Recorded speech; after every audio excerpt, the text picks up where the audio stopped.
The ships came down through the clouds like falling stars, but they didn't burn. They gleamed. Commander Veshtar stood at the observation window of his flagship and watched the planet below. Earth, the humans called it. A blue and green world, soft and wet. Perfect for conquest. His scales reflected the light from the viewscreen, each one harder than any metal the humans possessed. The Drakari had never known defeat. How could they? They were born with armor that could withstand plasma fire. They breathed flames that melted stone. They had conquered 47 worlds, and this would be the 48th. "Commander, the landing force is ready," said his second officer, Kessin. The young warrior's scales still held the bright copper sheen of youth. He had never seen real battle, only training simulations. "Good. We land at their military outpost in the mountains. Show them what we are. They will surrender before the sun sets." Veshtar touched the largest scale on his chest, a ritual before battle. It had been there since his hatching, never once broken. The human outpost sat on a ridge between two peaks. Captain Maria Santos watched the alien ships descend and felt her heart pound in her chest. She'd been a soldier for 12 years. She had scars on her arms from training accidents, a mark on her shoulder from a bullet that grazed her in Syria, and a thin line across her ribs from a car crash when she was 16. Each one had hurt. Each one had healed. "They're beautiful," whispered Private Chun beside her. He was right. The creatures that emerged from the ships looked like dragons from old stories. 7 feet tall, covered in scales that caught the sunlight like crystals. They moved with the confidence of beings who had never known fear. "Beautiful things can still kill you," Maria said. She checked her rifle for the 3rd time. Her hands were steady. They had to be. The dragon commander walked forward alone. His scales were deep purple, almost black. When he spoke, a device on his chest translated his words into English. "Humans of Earth, I am Commander Veshtar of the Drakari Empire. You have no weapons that can harm us. You have no defenses we cannot break. Surrender now, and you may serve us. Resist, and you will be eliminated." Maria stepped forward. She was 5'6", barely reached his chest, and her skin was soft compared to his armor. But she didn't step back. "We've heard that before," she said, "from people who thought they couldn't lose. They were wrong." Veshtar looked at her the way someone might look at an insect. "You are unarmed, unarmored. We are superior in every way.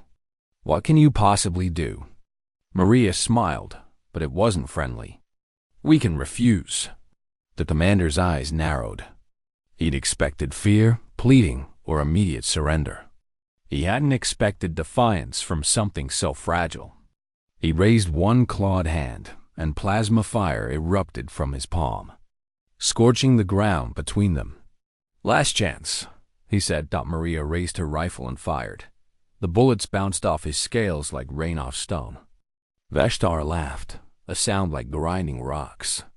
His warriors behind him laughed too. The humans had weapons that couldn't hurt them. This would be easier than expected. Then Maria threw the rifle aside and pulled a grenade from her belt. She threw it not at Veshtar, but at his feet, and dove behind cover. The explosion made the dragons stumble.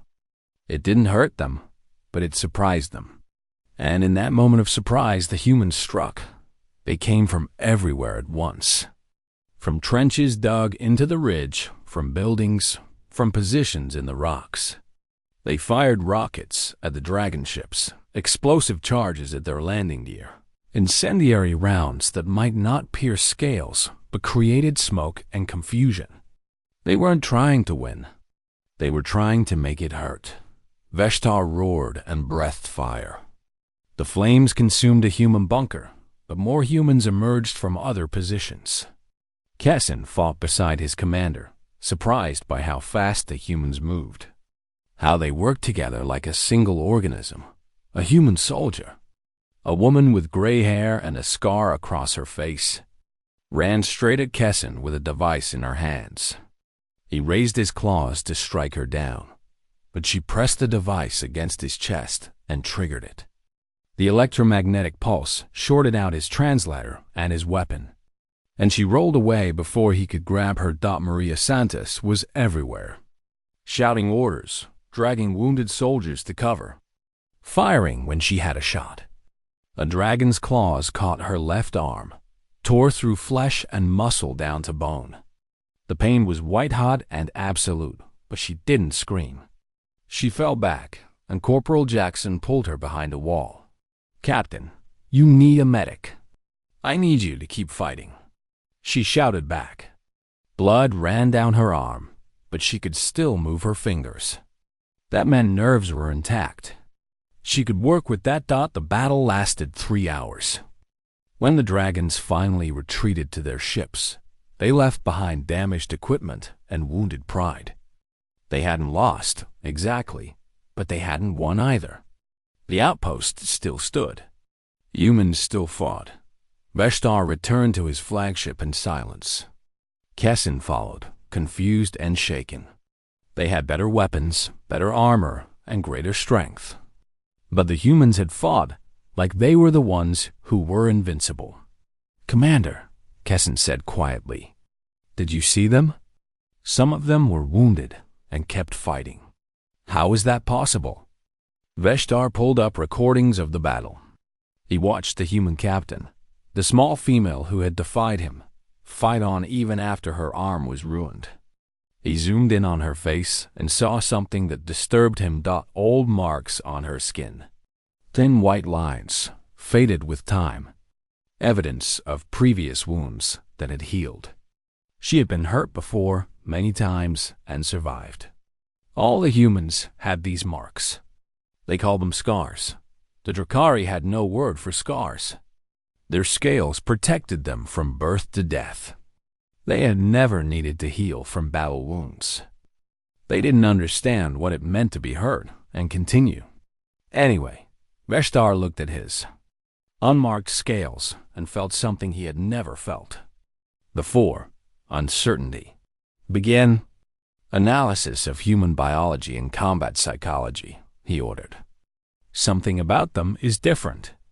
We need to understand what." On Earth, Maria Santos lay in the medical tent while doctors worked to save her arm. The pain was manageable with medication, but she stayed conscious. She needed to see her soldiers, to let them know she was still here. Private Chen visited her, his face grim. "Captain, we lost 18 people. Another 30 wounded. They'll come back with more ships next time." Maria looked at her ruined arm and thought about all the other times she'd been hurt. The training accident at 22.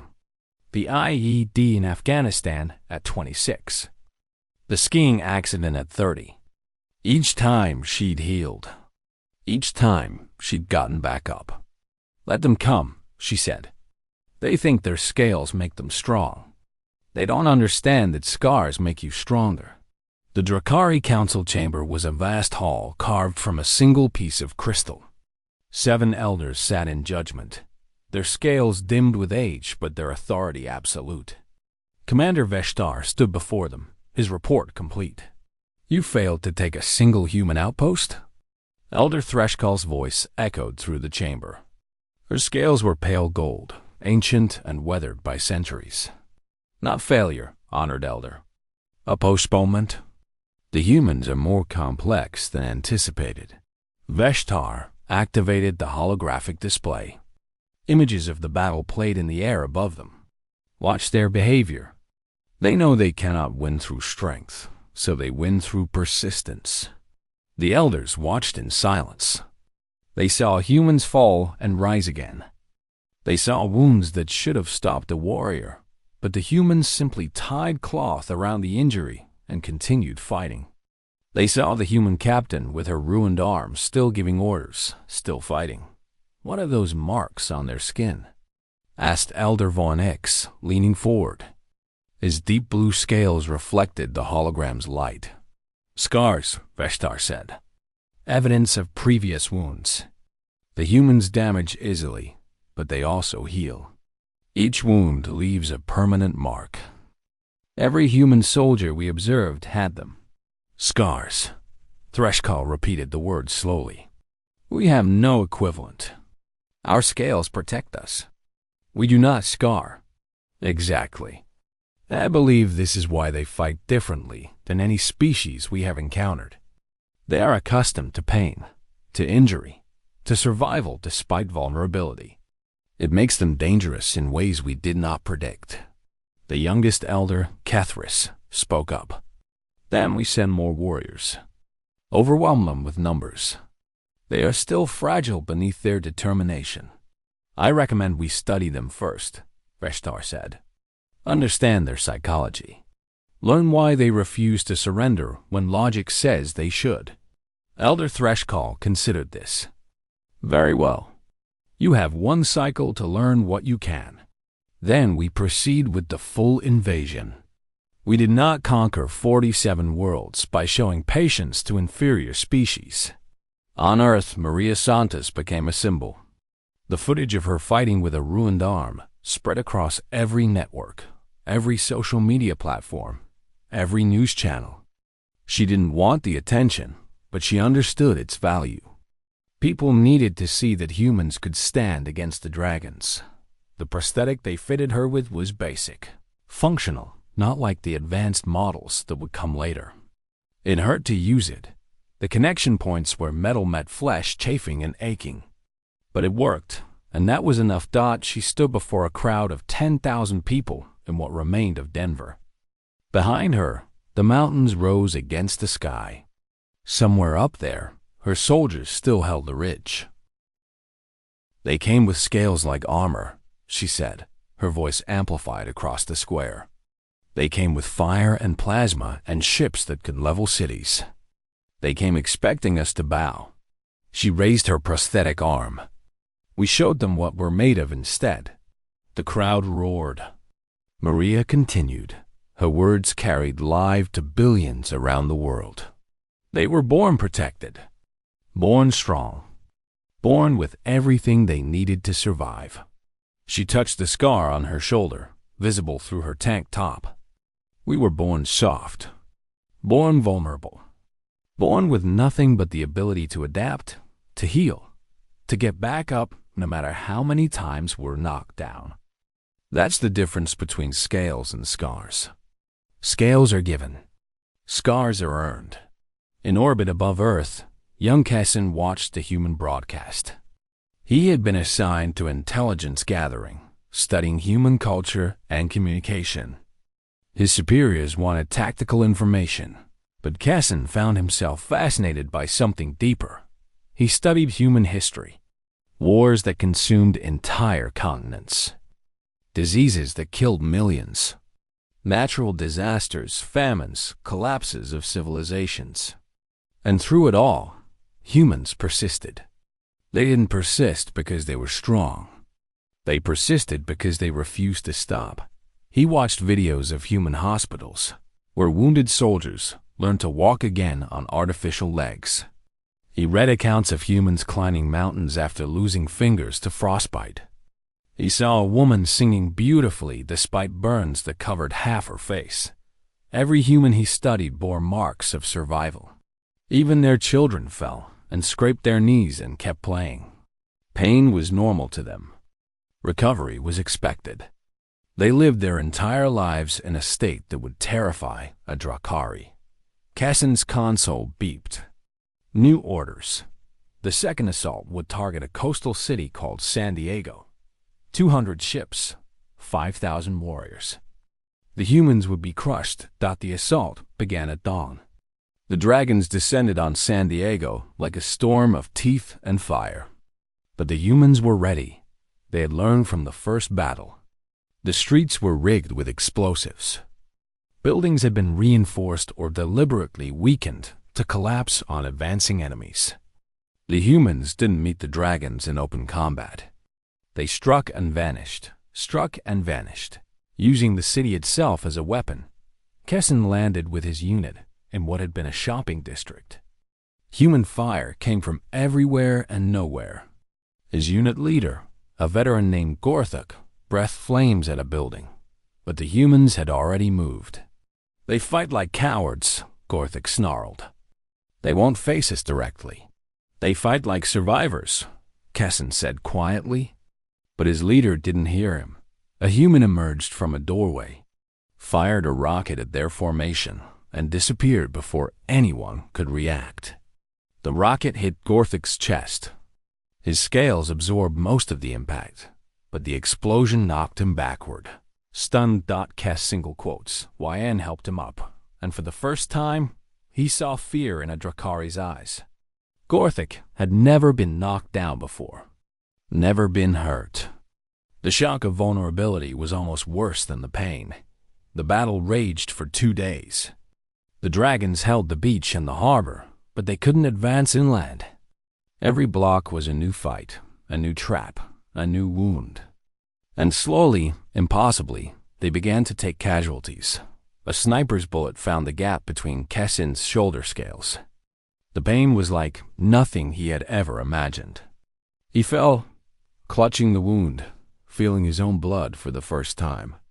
Warriors rushed to help him, to carry him back to the ship's dock in the medical bay. A Drakari doctor examined the wound. "The scale will regrow in a few days. You were fortunate. A few inches to the right, and you would be dead." Kessin touched the gap in his scales, felt the exposed flesh beneath, raw and aching. This was what humans felt all the time. This vulnerability, this fragility. And they fought anyway. He thought of the human captain with her ruined arm, still fighting. He thought of the humans he'd seen in the city, wounded and bleeding, pulling their injured companions to safety and returning to battle. They lived with this pain, this fear, and they called it normal. The second assault ended in stalemate. The dragons held parts of San Diego, but the humans held more.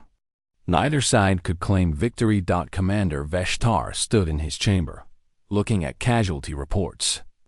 17 warriors wounded, 3 killed. In 47 previous invasions, the Drakari had lost a total of 12 warriors. This single planet had changed everything. Kes single quotes. YN entered, his shoulder bandaged but healing. "Commander, permission to speak freely?" "Granted. We cannot defeat them through strength alone.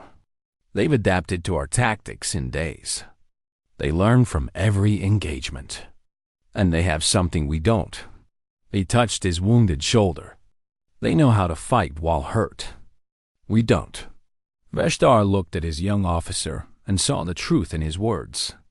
The Drakari were superior in every measurable way, but they had never learned to lose and keep fighting. They had never needed to. "What do you recommend?" "I don't know," Kessin admitted. "But I know we need to understand them better. Their scars aren't weaknesses. They're lessons. And they've learned more than we have." Kessin's scale grew back over the next week, fresh and copper-bright. But something inside him had changed. The other Drakari warriors congratulated him on his healing, but they avoided mentioning the wound itself. Speaking of injury was uncomfortable for a species that had rarely experienced it. He couldn't stop thinking about it. The moment the bullet struck, the shock of pain, the terror of vulnerability, and then the realization that humans lived with this possibility every single day of their lives, against orders. He began accessing human databases, medical records, military training manuals, even something called physical therapy, where humans learn to function again after devastating injuries. There were videos of human soldiers who had lost legs learning to run again. Videos of burn victims learning to use their hands again. Videos of people who should have given up, but didn't. "What are you doing?" Veshtar's voice made Kessin jump. The commander stood in the doorway of the research lab, his expression unreadable. "Studying the enemy, sir. Understanding their psychology." Veshtar walked to the screen. It showed a human woman with prosthetic legs crossing a finish line in some kind of race. The joy on her face was unmistakable. She should be grieving her loss, Veshtar said. Instead, she celebrates. Because she didn't let the loss stop her, Kessin said. That's what I'm learning, Commander. Humans don't measure strength by what they're born with. They measure it by what they overcome. Veshtar was quiet for a long moment. The Council has ordered a full assault. Every ship. Every warrior. They say we've been too cautious. Earth will fall within the month, and if it doesn't, then the Drakari Empire will have failed for the first time in our history. The war intensified. The dragons attacked major cities across every continent. Humans fought back with everything they had. Nuclear weapons were off the table. Both sides knew those would render the planet uninhabitable. But everything else was in play. Humans reverse-engineered captured Drakari weapons. They studied the patterns of dragon scales and found the weak points. They learned that sustained fire on a single scale could crack it. They learned that the dragon's confidence was also a weakness, that warriors who had never been hurt didn't know how to react when they were Maria Santos led the defense of Chicago. The city was already in ruins from previous attacks, but the humans had turned the rubble into a fortress. Every broken building was a sniper nest. Every collapsed highway was a trap. Her prosthetic arm had been upgraded 3 times now, each version more advanced than the last. It responded to her thoughts almost as well as her original arm.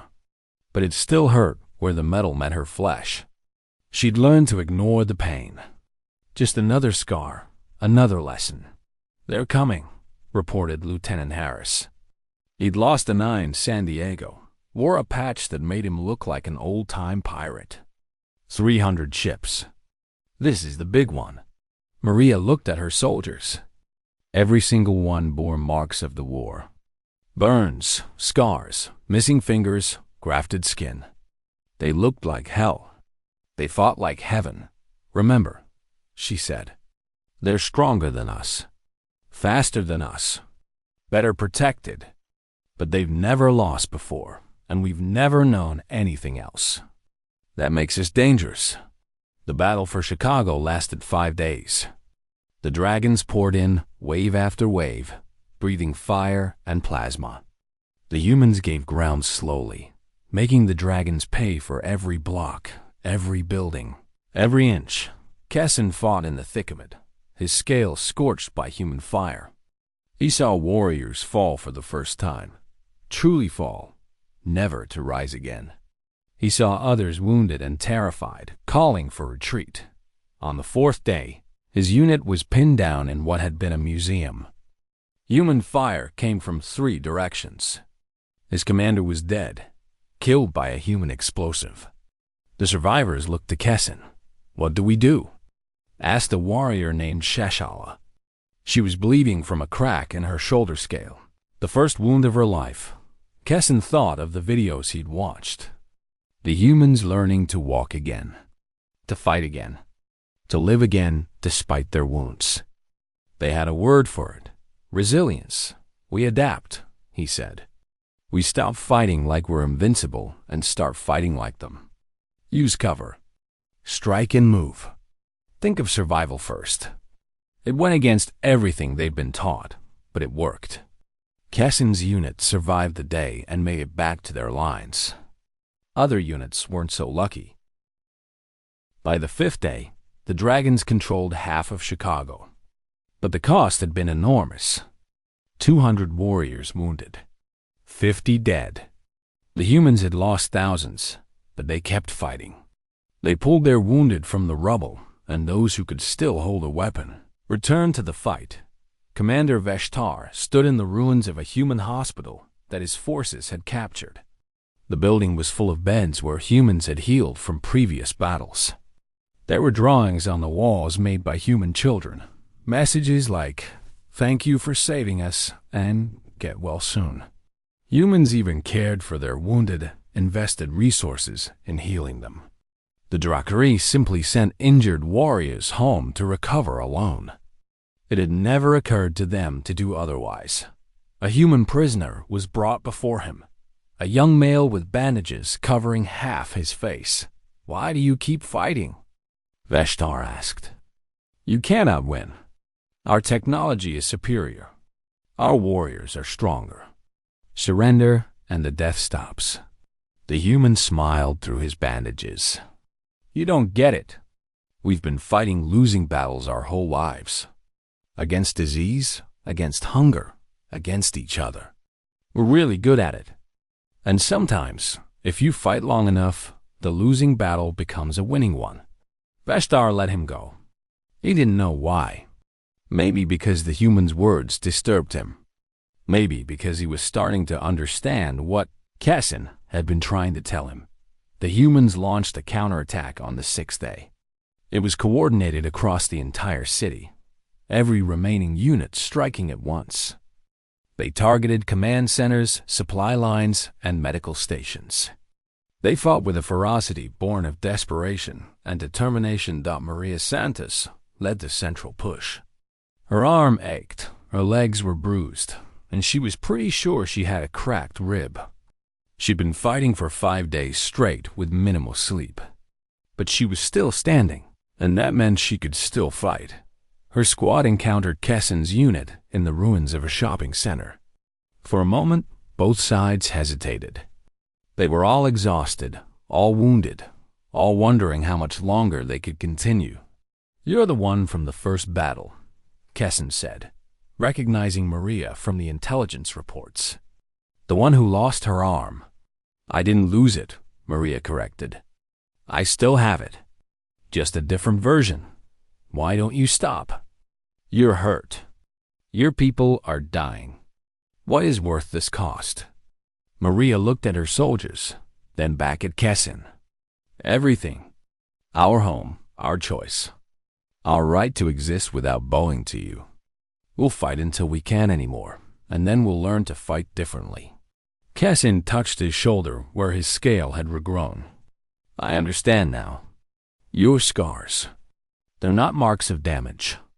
They're marks of refusal. Refusal to give up. Refusal to accept defeat. Refusal to stop being who you are. Now you're getting it, Maria said. The fight resumed, but something had changed. Kessin's warriors fought defensively, efficiently, no longer throwing themselves forward with absolute confidence. They'd learned caution, learned fear, learned to respect their enemy. By nightfall, the dragons began to pull back. Not a full retreat, but a consolidation of forces.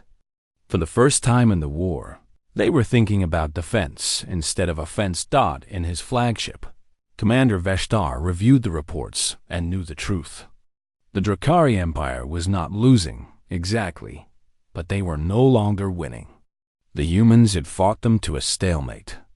And in a war between scales and scars, the ones who knew how to lose were proving harder to defeat than the ones who never had.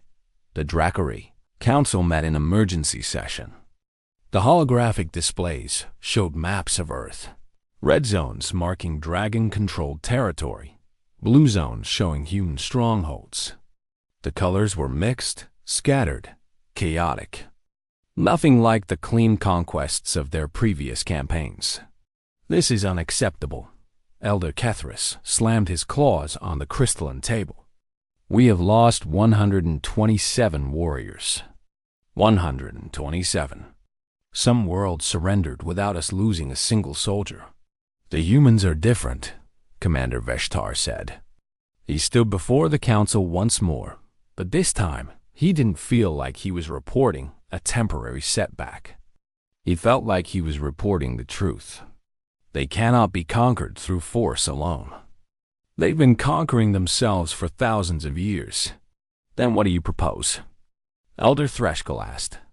Her ancient eyes studied him carefully. We cannot abandon the invasion. The Empire does not retreat. Perhaps the Empire should learn, Veshtar said quietly. The humans have something to teach us. The chamber fell silent. To suggest learning from an inferior species was heresy. But Veshtar continued.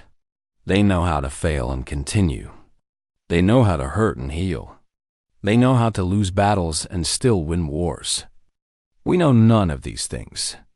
We have been strong for so long that we have forgotten how to be resilient. Kessin stepped forward, unbidden. It was a breach of protocol, but he didn't care anymore.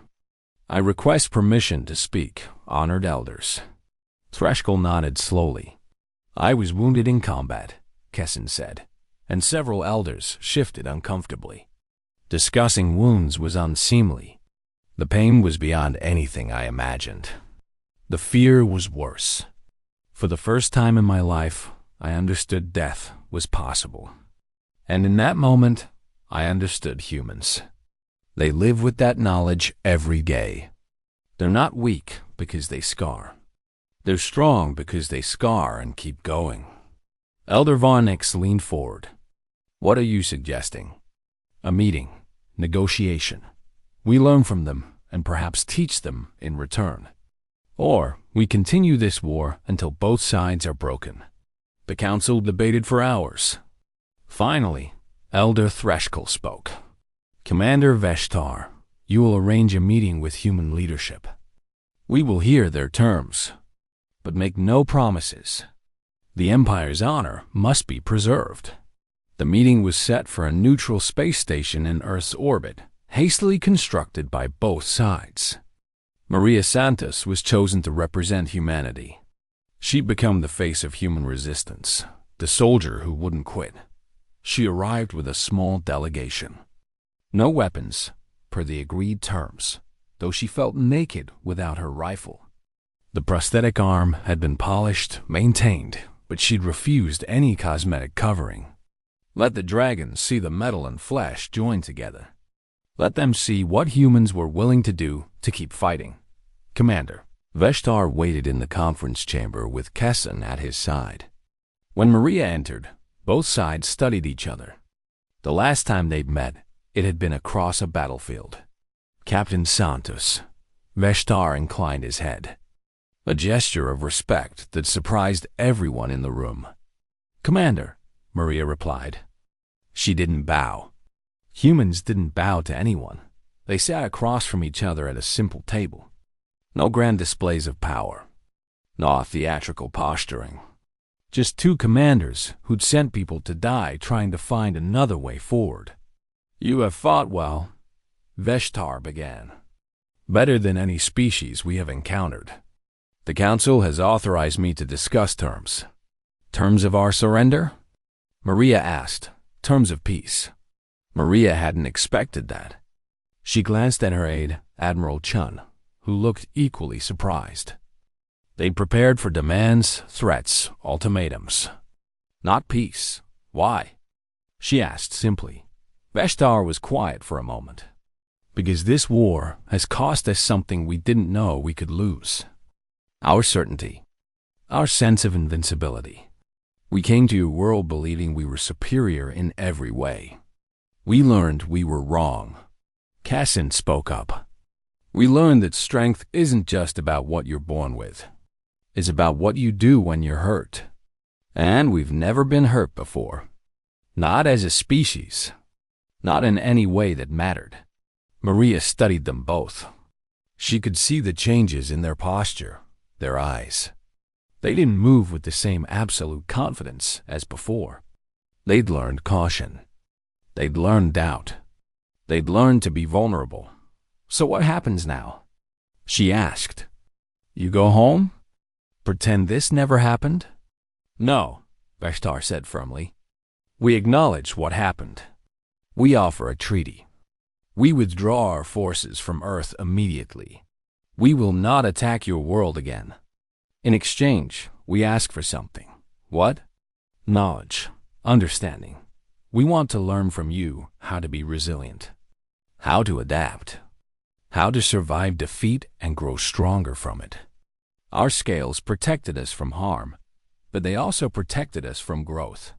Maria looked at her prosthetic arm, then at the scars visible on her exposed skin. She thought of all the humans who died in the war. All the wounds, all the pain, all the loss. And she thought of what would come next if they refused peace. The cost was too high, she said. Too many people died because you thought you were better than us. You're right, Kessin said. and we can never undo that. But we can choose differently from here. We can learn. If you'll teach us, Admiral Chun leaned close to Maria. We could demand reparations, technology, resources. Maria shook her head. That's not what matters. She looked at Veshtar. Here are our terms. You withdraw completely. You open diplomatic relations with Earth as equals, not conquerors. You share your technology and knowledge, and we share ours. And most importantly, you help us rebuild what you destroyed. Agreed, Veshtar said without hesitation. I'm not done. You also help us defend against other threats. Because if you found us, others will too. And next time, we face them together. Veshtar extended his clawed hand across the table. Maria took it with her prosthetic one. Metal and scale, flesh and crystal. Different, but both strong in their own ways. The treaty was signed within the week. The dragons withdrew from Earth, but they didn't leave entirely. A delegation stayed, scientists and scholars who wanted to study human culture, medicine, and psychology. In return, they shared advanced technology and knowledge of the wider galaxy. Cass single quotes, YN was among those who stayed. He worked closely with human medical teams, learning about surgery, physical therapy, and something called counseling for trauma. He was fascinated by how humans dealt with psychological wounds as well as physical ones. One day, he visited Maria at the hospital where she was helping train new soldiers. I wanted to show you something, he said. He rolled up his sleeve, revealing his shoulder. The scale that had regrown was there, copper bright, but around it, on the exposed skin between scales, was a mark. A tattoo in human ink, depicting a broken scale reforming. Humans make their scars permanent sometimes, he explained. To remember. To honor what they've survived. I wanted one too. A reminder that I was hurt, I healed, and I'm different now because of it. Maria smiled. You're learning. We all are. The Council is already seeing changes. Warriors are training differently now. We're studying human tactics. Some elders resist, say we're becoming soft. But others understand that true strength includes vulnerability. Years passed. Earth rebuilt with Drakari help, stronger than before. The two species shared technology and culture, not always smoothly, but honestly. When new threats emerged in the galaxy, mechanical swarms that consumed organic life, it was a joint fleet that responded. Dragons and humans, scales and scars, fighting side by side. Maria Santos, now a general, stood on the bridge of a joint command ship. Beside her was Admiral Kessin, his scales marked with several tattoos now, each one representing a battle survived, a lesson learned. The swarm is approaching, reported the tactical officer, human. 3 minutes to engagement. All ships ready, reported the weapons officer, Drakari.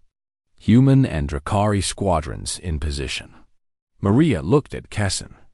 Ready? He touched the tattoo on his shoulder, the broken scale. We were born different. You with skin that scars, us with scales that protect. But we've learned from each other. That makes us stronger together than either species could be alone. The swarm arrived, millions of machines with no fear, no pain, no capacity for growth. They were designed to be perfect killers. But they faced an enemy they couldn't understand. An alliance between beings who'd learned that survival wasn't about being invincible. It was about being willing to be hurt, to learn to adapt, and to keep fighting no matter what. The battle was fierce, brutal, and costly. Ships fell on both sides. Warriors died, human and Drakari together. But when it was over, the swarm was defeated. In the aftermath, Maria found Kessin in the medical bay. A panel of his scales had been torn away by the machines. He was conscious, in pain, but calm. This is the 5th time I've been wounded in combat, he said. It never gets easier. But I think that's the point. If it was easy, we wouldn't grow from it. Maria showed him her arm. The prosthetic had been damaged in the fight, sparking and glitching. 6th time for this one. Lost count of overall injuries. They sat together, wounded but alive. Survivors of a war that had taught both species how to be better. Around them, human and Drakari medics worked together, saving lives with techniques borrowed from both cultures. Do you think we would have won if we'd never met? Cassin asked. If we'd faced the swarm alone? No, Maria said honestly. We needed each other. Dragons had scales, humans had scars. Turns out, you need both to survive. Cassin nodded, then smiled despite his pain. We should get that engraved somewhere. On a memorial. For everyone who died teaching us that lesson. Dragons had scales, humans had scars, Maria repeated. And together, they learned to be unbreakable. Outside the medical bay, the stars shone bright and cold. 2 species that had tried to destroy each other had instead learned to save one another. The scars remained on human skin and Drakari scales. But they were no longer marks of division. They were marks of survival, of growth, of a friendship forged in fire and blood, and the refusal to give up. The galaxy was dangerous, and more threats would come. But whatever faced humanity and the Drakari in the future would face something new. An alliance that understood both protection and resilience, both strength and adaptation. An alliance that had learned the greatest lesson of all. You don't win by never falling down. You win by getting back up every single time, no matter how much it hurts.